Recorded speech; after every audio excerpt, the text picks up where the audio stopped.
Monday afternoon. Well, what time is it? 1:14. We got a late start this morning. We dragging rear end. Had no intentions of working in the woods anyway. We went there, gonna serve. Well, I went there, me and the dog. I keep saying we, but it's just me and the dog. Went there this morning, serviced the skidder. The plan was to service the skidder and the cutter, but I'm soaking, wringing wet now. So the cutter will have to wait till tomorrow. Like I said earlier, I ain't got much to do this week. We weren't planning on cutting a whole lot, and it's wet now. We got snow. It's not much snow, but it's really wet now. Like it snowed for about, I don't know, about an hour and a half. Got real fluffy and just wet. So I'm gonna, I got some parts to pick up in the morning tomorrow. I gotta meet a guy around 10:30, look at his trees. And then we'll go back to the job, try to get the cutter serviced. This will be the first time I serviced the cutter, so I don't really know what I'm getting into. So I can't imagine it'd be that big a deal, but yeah, I haven't done it yet. So I'd rather not sit out there while I'm soaking, wringing wet and cold and do it. So we will do it tomorrow. All right, everybody. Oh, what is today? Wednesday. We ain't done squat in the woods. We serviced the skidder Monday. You saw that. Well, I talked about that. And then we never did make it back here yesterday. I went and picked parts up in the morning from chainsaw parts. And I had to meet a forester. And then I had to pick up parts for the skidder. And then I met a landowner. We walked 130 acres he wants to log. And so by the time I got all that done, it was kind of raining. I'm like, yeah, I'm gonna go home and tinker with this fireplace. I can't get anybody to come in here and work on this. I'd be more than happy to just have somebody show up and make this problem go away, but nobody wants to come. So what's going on is, well, I got it all tore apart now. There was pretty logs in there and stuff like that. But anyhow, what's supposed to happen is that top switch right there, I'm supposed to just go and turn that switch on, and then this is supposed to magically go. Well, it don't do that. The pilot comes on, so I got gas, but no when you turn the switch on. So I got on the old YouTube, and what I've come to the conclusion is, watch out, Dixie, watch out, let me get in there. Dixie, watch out, let me get in there, show these people.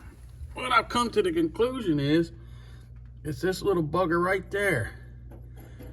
It's called a thermopile. And from what I can gather, it talks to something down here, which is out of my league, and allows the gas valve or something in there to open. So when you turn the switch, the valve can open. It like completes the circuit. The valve can open and then comes on. So today we are going to go on the hunt for a thermopile. What I would like to do is try to get this whole thing, the thermocoupler, the pilot light, the igniter. I'd really like to try to get the whole ball of wax, but I don't know if that's going to work or not. We'll see what they come up with. But then I'm gonna clean it all out. I got it all tore apart, and then I gotta figure out how it goes back together. But one step at a time. So all right, wish me luck. We'll see if we can get this accomplished. All right, today's Thursday. We are batting 1,000 this week. I tell you, we still ain't got that cutter serviced, which that's kind of my fault. I just, for some reason, can't seem to get motivated this week. And I guess you'll have them weeks, but I mean, yesterday we was going to fix that fireplace, but you can't, I can't get parts. You know, nobody will help you. The guy at the counter's retarded. It's really a shame the way the world's working now. It's like you can't, I could go on a tangent right now, I think. I really could. You know, that poor guy behind the parts counter is going to be sitting there a year from now wondering why he lost his job, and he's going to blame it on Amazon for taking over the world. But it basically, at the end of the day, he forced everybody to shop online. After going back and forth with this fella at the fireplace parts store, I Googled my model number and my own serial number. This is after I had to go back to my house a second time to get the serial number. I'm not sure why we needed the serial number, but so I Google all that. I can find a part schematic and part numbers for everything on that stove, and I could order it online and have it at my house in 2 days. And basically the only thing that made me do that was because the fella at the parts counter didn't really want to do his job. You know how you can tell when you're standing there looking at somebody, you can tell right off the bat they don't want to do their job. You just know it. You know it by looking at him. So you can tell by the way he walks around behind the counter that this fella ain't going to help you. So I got one more store I'm going to stop at today when I get done here, and then I'm gonna try one more spot. Other than that, otherwise I'm ordering online. You know, I just hate to do it, but you know, that's what the world's coming to. You know, it's like you got all these online stores popping up, and you try not to use them. You still want to shop local, but you know, the people with the local stores is pushing you towards the internet. It's really sad. It's just really sad. You know, and that guy, when he gets fired or gets laid off and loses his job, he's going to blame the world. You know, and it's going to be all Amazon's fault. Big businesses. He lost his job from big business, whatever. All right, I'm done venting now. The plan for today is I'm going to replace this shock. What this shock does is it keeps the grapple from going side to side, like swinging side to side. It's wore clean out. The bushings are wore out in the middle here. The bushings are wore out at the bottom. The shock itself's wore out. So the grapple, when you're going down through the woods, it swings and it bangs, bang, bang. So we're going to replace that today. It doesn't look like it's that. Well, I'm not going to say because I'll jinx myself. So that's the plan for today. We're going to grease the skidder, grease the cutter. I don't think it's supposed to rain on and off. I mean, it's raining now. Rain on and off all day. I don't think I'm going to roll around the mud servicing that cutter. We'll get to it. I don't put very many hours on it anyway. I got all the parts I need to do it. So, but we are going to pump it with grease. We're going to fix this shock, and then yeah, we're going to grease everything, and then try to go see if we can't find the fireplace parts, and just try one more last shot without having to order it online. You know, here's the difference in the generation. I get these John Deere parts from Atlantic Tractor. It's older fellas working in there, been there for years. They know what they're doing. I go to the counter the other week. Now, we had to order all these, you know, but I go to the counter the other week.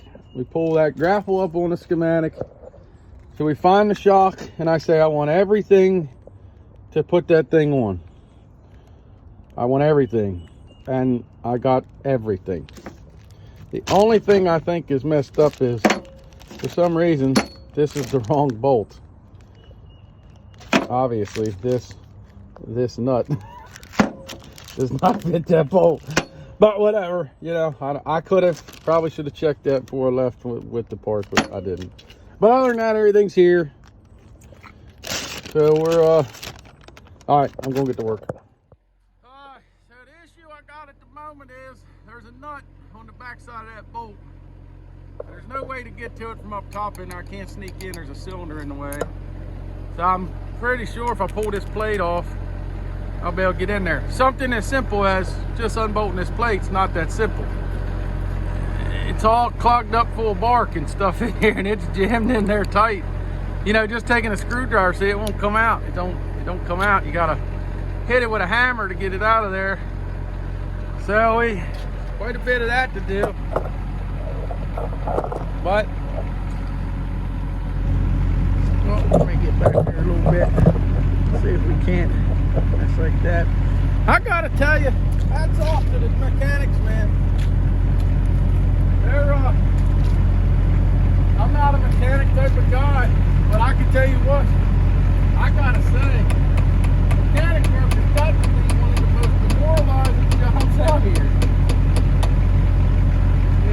you know, when you're cutting timber, you have bad days, right?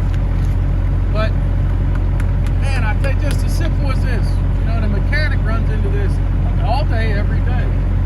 Something as simple as unbolting a plate, it's not simple. It's really not. So I gotta give it to them. You know, I couldn't do this job every day. I could not be a mechanic. It's not. And I don't necessarily want to say it's the patience part of it. I mean, I guess maybe to a degree that could be it, but I think it's more so, I don't know, emotional, man. You know, I can't,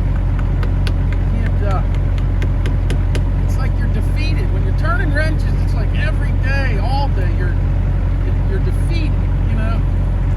It's like you're one broken bolt away from a 3-hour project. It's like you're always, and I guess when you do it every day, all day, you get better at it.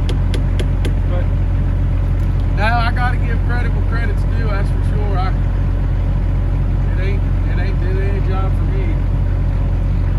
That is for sure. Well, you know how I just said mechanic work is demoralizing. Here we are. I got that bolt, that bolt, that bolt, that bolt out. I got this bolt. I did get this one out. I put it back in. I can't get these two out. They won't come out. I guess my gun's not big enough. I know my compressor's plenty big enough, but can't get these two out. But I was able to clean out in there real good and reach through there with the wrench. So I did get the nut out of the shock. So I don't have to take that off right now. I'll cross that bridge at another time when I blow a hose up in there or something. But that's the prime example. You see, you get all the way down through there and you trip at the finish line. That's mechanic work. Hats off to you boys if you're watching. Alright, well, I got the new one in. I got this pin drove in. Now I got to put the little pin, the keeper in there, and the hole is not perfectly lined up.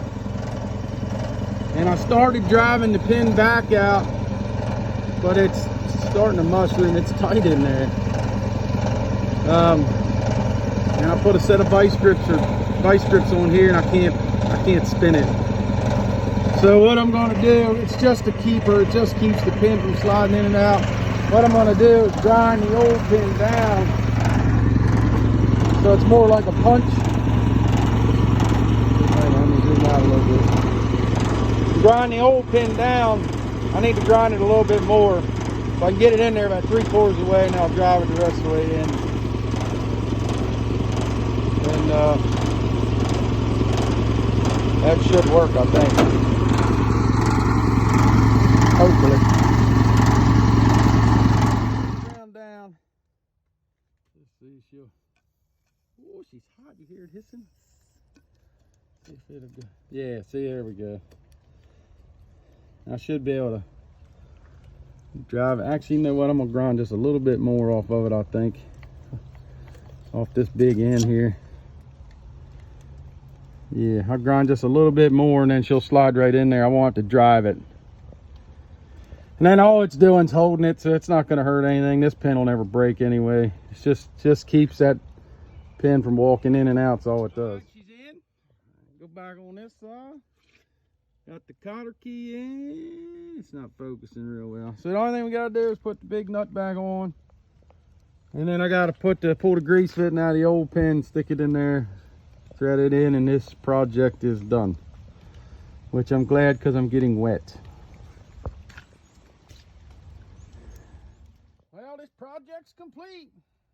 Pumped her full of grease.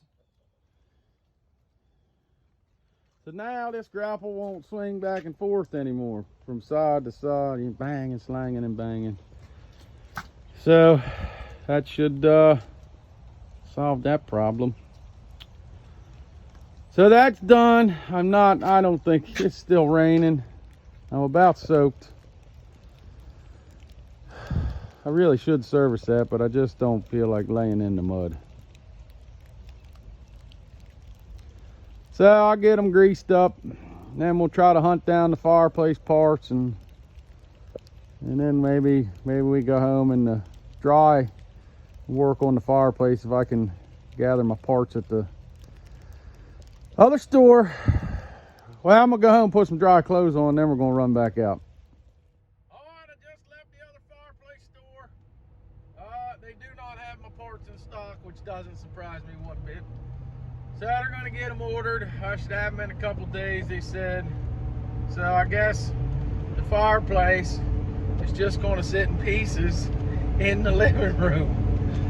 And we'll fix it when the parts come in. So I guess when I do get back to work on that, I'll make sure I try to video some of it so you can see whether or not I fixed it or not.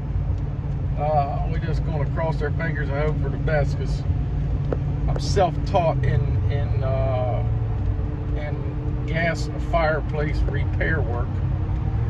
And we all know I'm not a mechanic, so working on the fireplace is a lot different than cutting timber, but we'll figure it out. There's only one way to get it fixed, and can't get somebody else to do it, so you got to do it yourself. And so we'll hope for the best. When the parts come in, we'll put the parts in, put her all back together, and see if it works. All right, everybody, today's Monday morning. This is the finishing up the video from last week. I don't know if we're gonna get much timber cut this week either, but we're down here now. We're at the parking lot where we plow. It's not sticking yet. They're calling for 3 to 6 here. So we're just kind of we've been here for about 2 hours waiting for it to stick, but for now we're just kind of patrolling the place, just making sure it don't stick. It's keeping her salted, keeping the sidewalks cleaned off, and it's gonna make it wet. As if it wasn't wet already, it's gonna make it wet. So it's a good thing we got some snow work. But I want to thank everybody for watching, and hopefully we get a little timber cut this week, and we'll see you on the next one.